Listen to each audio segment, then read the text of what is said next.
Hi and welcome back to another Idle Heroes video. In this video I will go over the barrier infusion part, the blue path of the Imprint chapter, and it is currently on my Aspen that I have it unlocked. I have enough points to reach the end with exactly 0, so I've been doing some testing and I might do a follow-up video on if I find anything that seems quite strong. I've done another video already on the blade infusion, the red path, and the mine infusion, the green path. There will be links to those two videos in the description of this video. Currently I've just taken this path. I'm gonna do some testing with this, and I think we can start off with this path. So as on all the other paths, the small circular nodes, they just give attack and HP percentages, and then the star nodes each give their own unique stat bonus, except for down in the mine path if you watch that video. So the path I am currently on is the one that gives me bonus armor. And I was thinking when I looked over these that maybe it is possible. When taking damage from basic attacks or active skills, there's a 100% chance to increase self-armor by 10% for 2 rounds. Does this stack if I go into something where I get hit multiple times around? I don't know. Could stack a lot of armor, right? Currently 72% increased armor. And then the last note here is when you take damage, if the attacker's armor is lower, there's an 80% chance to counterattack once, dealing some damage. And I was thinking, well, if my Aspen's actually high enough on armor and keeps attacking back, that might be worth. That might actually be a lot of damage. So I went in, I took this path, and I went into the Seal Land, where I'm currently on level 40, this third battle, and if I go and take a battle here, I currently have it set to speed 1 to be able to, he got immediately stunned. Let's just skip and try again. Hopefully we don't get stunned yet again. At the very beginning, yeah, no stun, and stun on the second. But as you could see on the very first thing where we didn't get stunned, we did not auto attack back. Still haven't attacked back through all these hits. Now would you do an active, we get stunned again. It doesn't seem that Aspen's armor is higher than the attacker, so the counter attack will not proc. Right? This has no chance of proccing if my armor isn't higher. We have no idea, or I have no idea of knowing how much armor an enemy has, right? Like in that Seal Land, how much armor do they have? I have 8,470 now. Of course I'm not running any armor here or armor in my soul, right? I could run armor in one of these to try and have some more, but I'm not sure getting armor there for more procs is more beneficial to do basic attacks. So it seems that this armor path up here is kinda useless. I had one idea that maybe if you paired it with this, where your basic attacks reduce the opponent's armor and you steal armor, maybe you have enough armor then, but then you need 2 full rows in order for a counter attack of your basic to apply. I don't think that's too good. So I'm gonna reset, I'm gonna go back to a blade infusion path in a second. Then there's a dodge block path. For some reason this one gives 2. I'm not sure why the dodge just wasn't put on one of the mine infusion paths that has no bonus stat, and this one got 2, but it does dodge and block. And this is for every 3 blocks, front allies gain more block. It could be good if you have a high block chance. If self blocks successfully, additionally increase block by 10% for one ally with the lowest HP for 2 rounds and grants them a shield.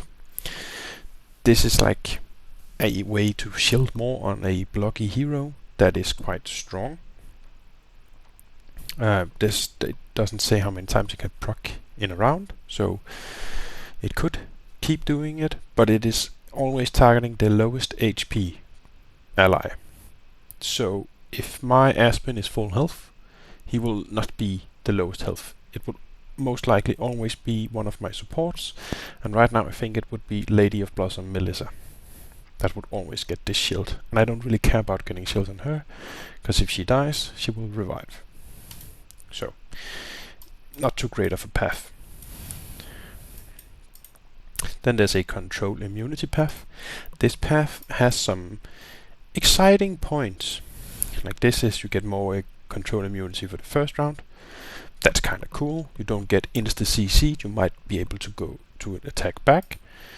And then the last note here is when you take a control effect, you increase your control immunity for 2 rounds with a chance to remove a control effect instantly. So think PvP, you're up against a Therapist of Blood Betty.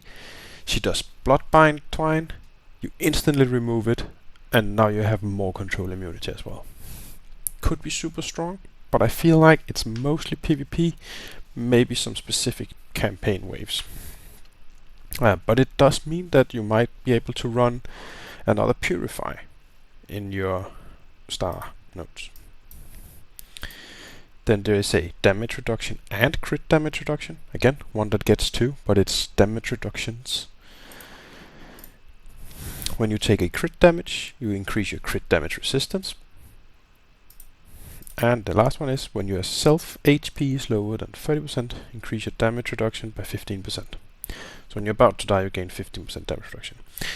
The point where I am in the game, if I'm getting lower than 30% HP, I am almost certainly proccing the cheat death shield that I don't remember the name of. And then I start generating shields and stay alive or die. I don't think 15% damage reduction for 2 rounds is what's gonna win me a battle or lose me a battle. It might be, but I don't feel like it can swing the battle that much. Then there's an all damage reduction path. At the end of each round, if self HP is lower than 50%, grant self a shield equal to 10% of max HP. Okay. And at the beginning of each round, if self shield value is more than 30% of HP, additionally increases self all damage reduction by 10% for 2 rounds. This is kind of strong, because this is at the beginning of the round. This is at the end of round. And here's the kicker. This is, you gain a shield equal to 10% of max HP, but this is current HP. So say you've been damaged low, right? You gain a big shield for 10%. That's more than 30% of your current health. You now gain 10% all damage reduction. Kind of strong. You need to be more tanky. I think this is the best path if you need to be more tanky, also because you just gain 15% all damage reduction. Like, that's a lot. This is a good path. These two synergize, but if you have other ways of generating shield, Wukong is great at generating shields. Hyperspace Hunter Eilermark is great at generating shields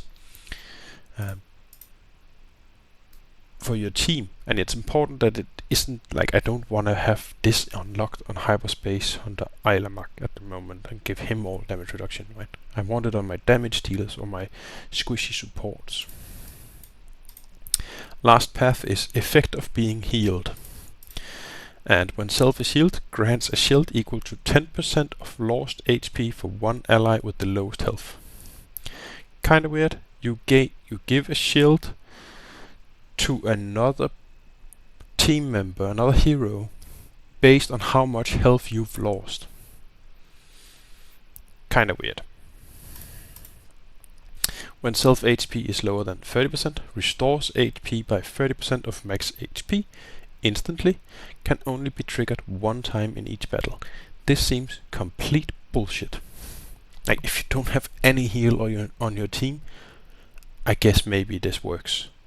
But having a one-time 30% of max HP heal seems completely useless, in my opinion. So, that's my take on the barrier infusion path. I don't think it's too strong. I think both the blade infusion and the mind infusion path have better options. Like, you can get to a point where you unlock quite a lot and can do some synergies. But I feel like there's not really many options to go in the barrier infusion. I think there's the control immunity. That could be a good path. Control immunity is a good stat. And then the instant purify is quite good if it procs, because it's only a 50% chance, but it is also very niche when you need that kind of stuff. Some of the stuff you have ways to build around, like the new scissors, you're immune to polymorphs. The candy cane, you're immune to stuns. So it is possible to not need this, but it is kind of cool and makes you able to run either mark purify or dot purify instead. And then there's the all damage reduction, if you need that. That seems kinda makes you quite tanky. Might be good for seal land stuff to be that tanky. And then the damage reduction and crit damage reduction could also be strong.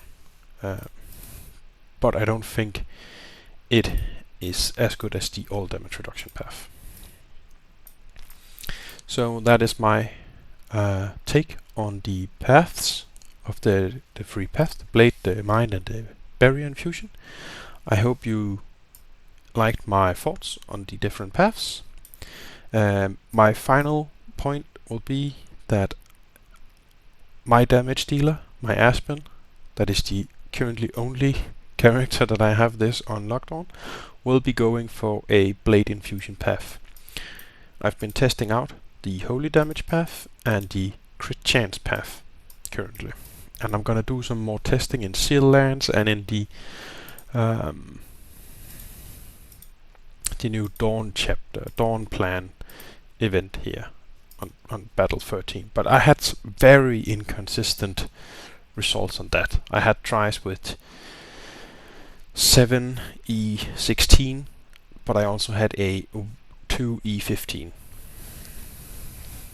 tries. It seemed very inconsistent based on who got CC'd, how many attribute reductions I got from Alikida, all that kind of stuff. So it's quite hard to test, but I'm gonna give it a go and then I'll give my thoughts on that. Well, thanks for watching, and I'll see you in the next one.